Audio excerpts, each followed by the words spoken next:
ನಾನು ಜಮೀರ್ ಅಹಮದ್ ಅವರನ್ನು ಯಾವತ್ತೂ ಕೂಡ ಕುಳ್ಳ ಅಂತ ಕರೆದೇ ಇಲ್ಲ. ನನ್ನ ಜಮೀರ್ ಆತ್ಮೀಯತೆ ಕೇವಲ ರಾಜಕೀಯವಾಗಿ ಮಾತ್ರ ಇದೆಯೇ ಹೊರತು ನಾನು ಅವರನ್ನು ಕುಳ್ಳ ಅಂತ ಯಾವತ್ತೂ ಕರೆದಿಲ್ವಲ್ಲ. ಕರಿಯ ಎನ್ನುವ ಜಮೀರ್ ಅಹಮದ್ ಅವರ ಹೇಳಿಕೆಗೆ HDK ಮೊಟ್ಟ ಮೊದಲ ಬಾರಿಗೆ ಚನ್ನಪಟ್ಟಣ ವಿಧಾನಸಭಾ ಕ್ಷೇತ್ರದಲ್ಲಿ ವೋಟಿಂಗ್ ಎಲ್ಲ ಮುಗಿದ ಮೇಲೆ, ವೋಟಿಂಗ್ ಮುಗಿಯೋವರೆಗೂ ಅವರೆಲ್ಲಿಯೂ ಕೂಡ ಮಾತಾಡಿರಲಿಲ್ಲ.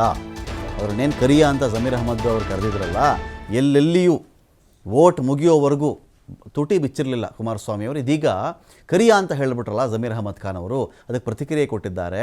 ನೋಡಿ, ಇಂಥ ಹೇಳಿಕೆಯನ್ನು ಇನ್ಯಾರಾದರೂ ಕೊಟ್ಟುಬಿಟ್ಟಿದ್ದರೆ ಜೈಲಿಗೆ ಹಾಕ್ಬಿಡ್ತಾ ಇದ್ರು ಅವರನ್ನು. ಅಮಾಯಕರು ಯಾರಾದರೂ ಈ ಥರ ಮಾತಾಡ್ಬಿಟ್ಟಿದ್ದರೆ ಜೈಲಿಗೆ ಕಳಿಸ್ಬಿಡ್ತಾಯಿದ್ರು.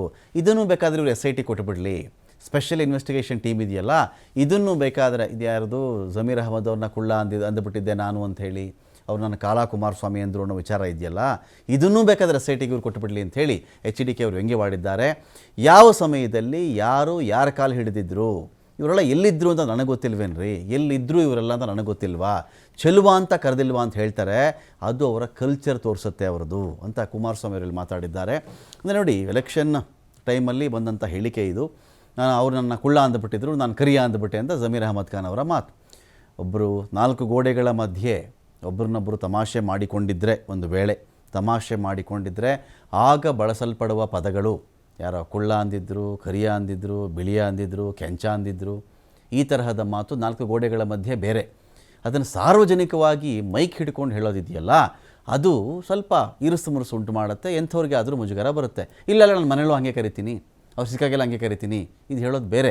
ಸಾರ್ವಜನಿಕ ಜೀವನದಲ್ಲಿರ್ತಕ್ಕಂಥವ್ರು ಯಾರ ಬಗ್ಗೆ ಏನು ಮಾತನಾಡಬೇಕು, ಏನು ಮಾತನಾಡಬಾರ್ದು ಅನ್ನೋ ಪರಿವೇ ಇಟ್ಕೊಂಡು ಮಾತನಾಡಬೇಕಾಗತ್ತೆ.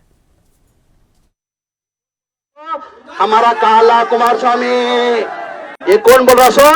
हमारा काला कुमार स्वामी, ये कौन बोल रहा सो? हमारा काला कुमार स्वामी. ಇಲ್ಲ ಮುಂಚೆಯಿಂದ ನಾನು ಆ ಥರ ನಿಂತ್ಕೊಂಡು, ಈಗ ನನಗೆ ಅವ್ರು ಕುಳ್ಳ ಅಂತಾರೆ, ನಾನು ಕುಳ್ಳ ಇದ್ದೀನಿ, ನನ್ನ ಕುಳ್ಳ ಅಂತಾರೆ, ನಾವು ಕರಿಯೋಣ ಅಂತ ಅವತ್ತಿಂದ ಹೇಳ್ಕೊಂಡು ಬರ್ತಾ ಇದ್ದೀವಿ. ಈಗ ನಾನು ಅವತ್ತಿಂದ ಅವ್ರಿಗೆ ಪ್ರೀತಿಯಿಂದ ಕರಿಯೋಣನೇ ಅಂತ ಹೇಳೋದು, ಪ್ರೀತಿಯಿಂದ ಪದ ಬಳಸೋದು. ಅದು ಪ್ರೀತಿ ಇಲ್ಲ ಸರ್, ಹಳೆ ಸ್ನೇಹಿತರು, ನಾವು ಸ್ನೇಹಿತರಾಗಿದ್ವಿ. ನಾವು ಬೇರೆ ಪಕ್ಷದಲ್ಲಿ ಇರ್ಬೋದು, ನಾವು ಬೇರೆ ಪಕ್ಷದಲ್ಲಿ ಇರ್ಬೋದು, ನಾನು ಬೇರೆ ಪಕ್ಷದಲ್ಲಿ ಇರ್ಬೋದು. ಹಳೆದೆಲ್ಲ ಮರೆಯೋಕ್ಕಾಗ್ತದ? ನಾ ಅವತ್ತಿಂದಲೂ ಕುಮಾರಸ್ವಾಮಿ ಅವ್ರನ್ನ ಕರಿಯಣ್ಣನ ಅಂತ ಇದ್ದಿದ್ದು, ಅದೇ ಹೇಳಿದ್ದೀನಿ. ತಪ್ಪೇನಿದೆ ಅದರಲ್ಲಿ? ಈಗ ಅದೇನಾಗ್ತದೆ, ಅದು ಮುಂಚೆಯಿಂದ ಬಂದ್ಬಿಟ್ಟಿದೆಯಲ್ಲ, ಅದು ಆಟೋಮೆಟಿಕ್ ಬಾಯಿಯಲ್ಲಿ ಬಂದ್ಬಿಡ್ತದೆ. ಮಾಡ್ಕೊಳ್ಳಿ, ನಾನು ಬೇಕಂತ ಹೇಳಿಲ್ಲಲ್ಲ, ನಾನು ಮಾಡ್ಕೊಳ್ಳಿ, ಅವ್ರು ಏನು ಮಾಡೋಕ್ಕಾಗಲ್ಲ. ಆ ತಾಯಿ ಮುಂದೆ ನಿಂತಿದ್ದೇನೆ. ಒಂದು ಬಾರಿ ನಮ್ಮ ಈಗಿನ ವಿಧಾನ ಪರಿಷತ್ತಿನ ಸ್ಪೀಕರ್ ನನ್ನನ್ನು ಕುಮಾರ ಅಂತ ಸಂಬೋಧನೆ ಮಾಡಿದ್ರು. ಆಗ ಅವ್ರನ್ನ ಹೊಡಿಲಿಕ್ಕೆ ಹೋದಂಥ ಗಿರಾಕಿ ನಾನು ಕರಿಯ ಅನ್ನಿಸ್ಕೊಂಡು ಇವ್ರ ಜೊತೆ ಕುಳ್ಳ ಅಂದ್ಕೊಂಡು ಏನು ಇದು ಮಾಡಲಿಕ್ಕೆ ನಾನೇನು ಆ ರೀತಿಯ ಒಂದು ವಾತಾವರಣದಲ್ಲಿ ಬಂದಿರೋವನ್ನ.